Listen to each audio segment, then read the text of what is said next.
In this video we're going to make a really quick and easy concealer. We've got some basic ingredients here. We're going to melt up our oils first up, and we're going to do this really easy with the measuring.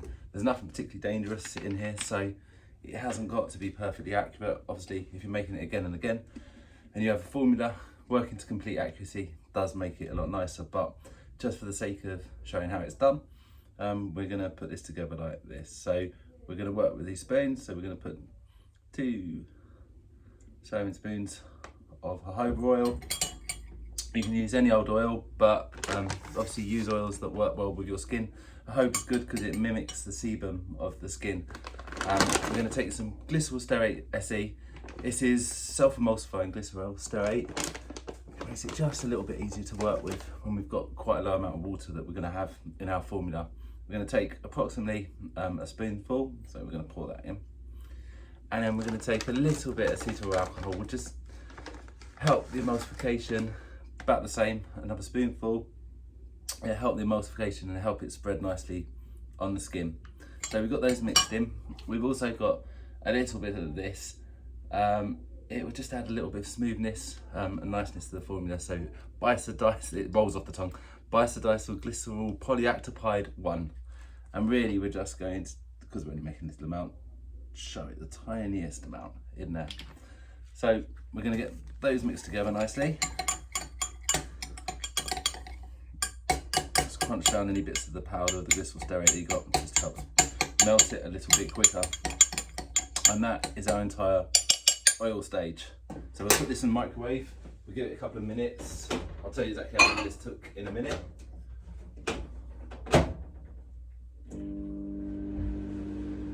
And then we'll just wait for that to be done.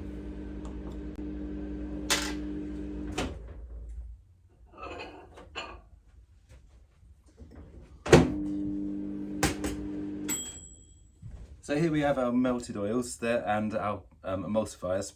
They're all nicely melted together. To this we're just going to add a tiny bit of shea butter, so keeping it around the same quantities. Just a spoonful of shea butter. In this we're using refined, but you could use unrefined as well, depending on your own preference. And we'll just get that melted in, agitated in, help it go on its way.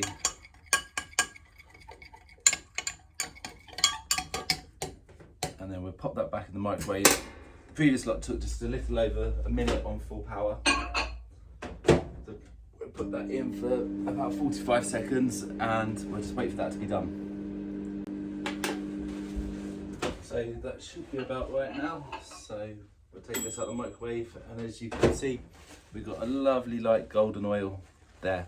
We're gonna have to work relatively fast because we don't want these oils to get cold yet before we add our other ingredients. But if they do, we can just warm them back right back up in the microwave.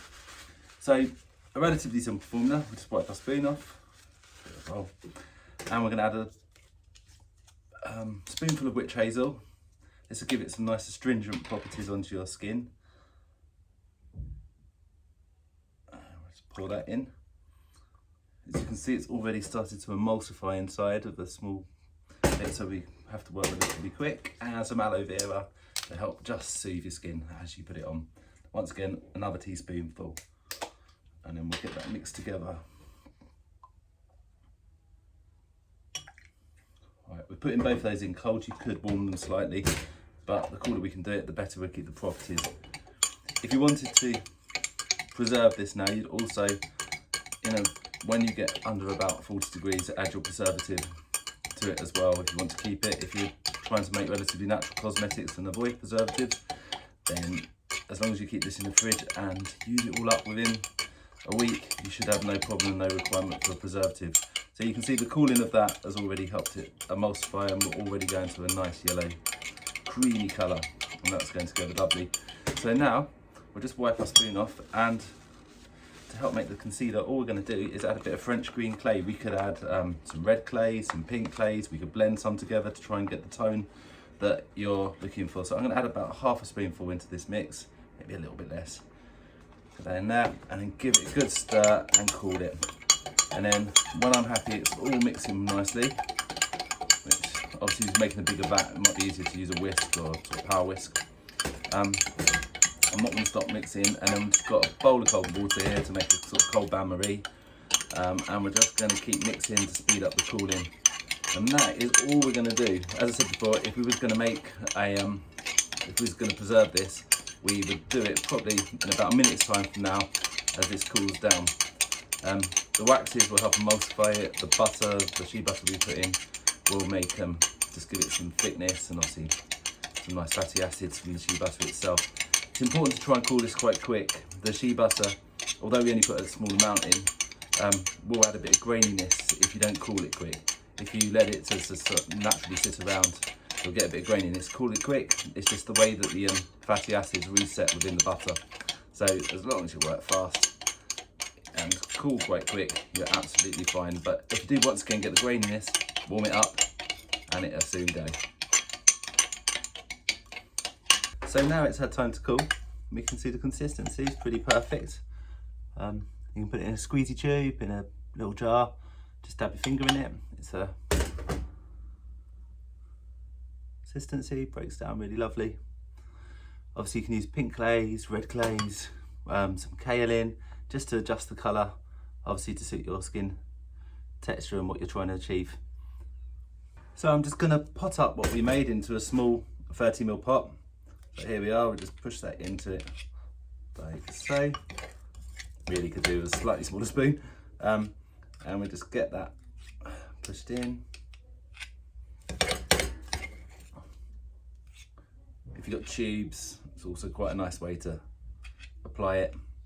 But the great thing with these glass jars is they're really easy to refill.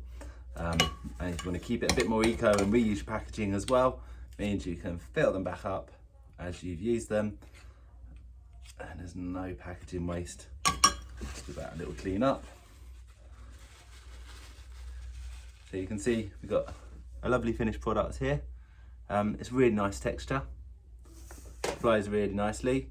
To further enhance it, we could add a little bit of titanium or zinc oxide, which will just make a nice base behind it, which will help apply it and also just help mattify the skin out so that it doesn't show through anymore. We could also add some UV filters, and we'll do this in another video a little bit later. In total, our jar of foundation, we have about 50ml. I haven't potted it all up.